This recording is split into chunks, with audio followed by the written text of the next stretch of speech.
Your PK Warrior, there are two methods that growers usually apply PKs. They'll either do what's called the trickle method, which is 3 weeks after you initiate flowering, you give them little bits and bobs until harvest. Or there's the dumping method, whereby you'll just go 3 weeks before harvest, give them a big boost of it and let them take that in. Would you guys recommend the trickle method over the dumping, or is there no really preference? I don't like the last method.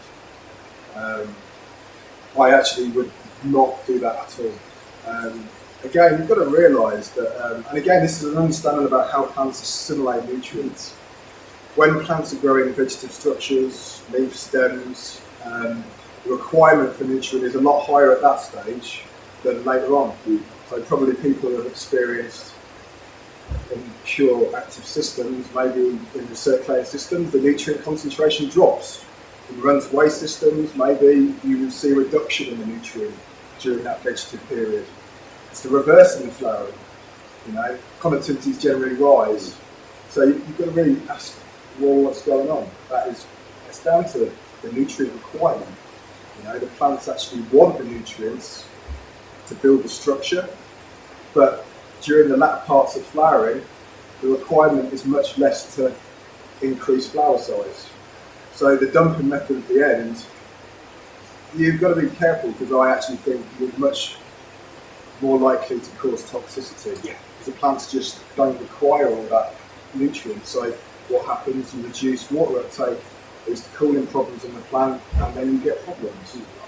So no, stick with the application rate. We kind of recommend to use it from day 21 in the flowering cycle. Okay, just while that vegetative growth has probably got a week or so before it stops. Okay, so we recommend quite high strength then, because that steers the plant in a more reproductive manner. So it kind of changes the ratio between some of the nutrients, which makes it more generative. It puts more energy into the flowering process. But then we tail it off, and that's what you should do really with the overall conductivity. It should be kind of tailed off towards the end.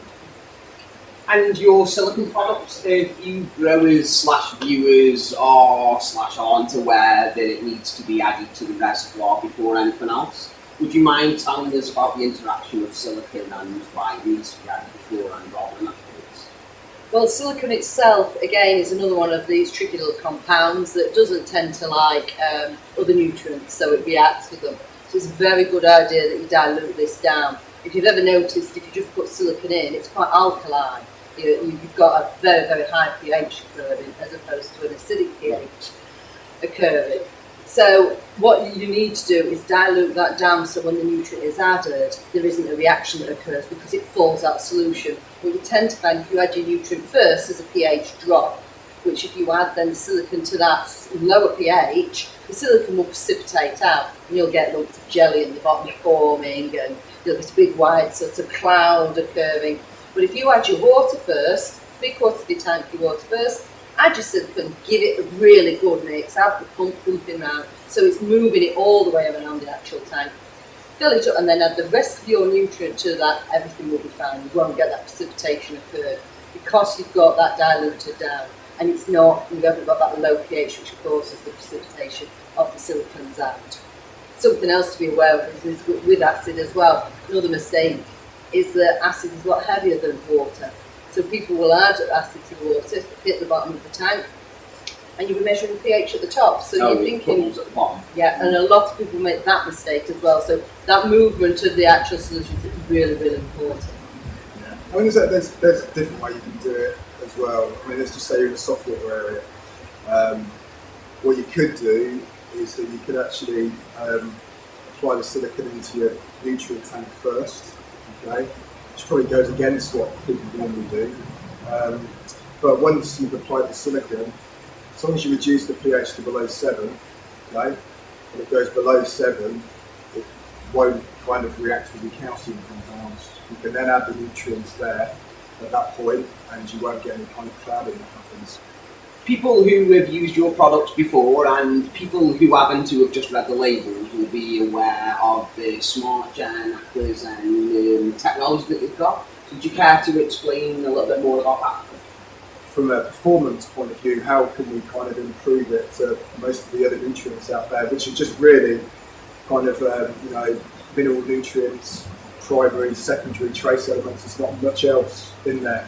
So we, luckily because we've been in the industry for such a long time, we've kind of developed contacts with lots of big agrochemical companies, over the years, from all over the world as well.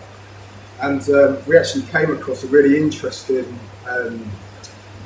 product that after negotiations we managed to get a license for it. So it's not something we've actually formulated ourselves, it's something that we've actually taken from the food production industry and formulated it into our nutrients.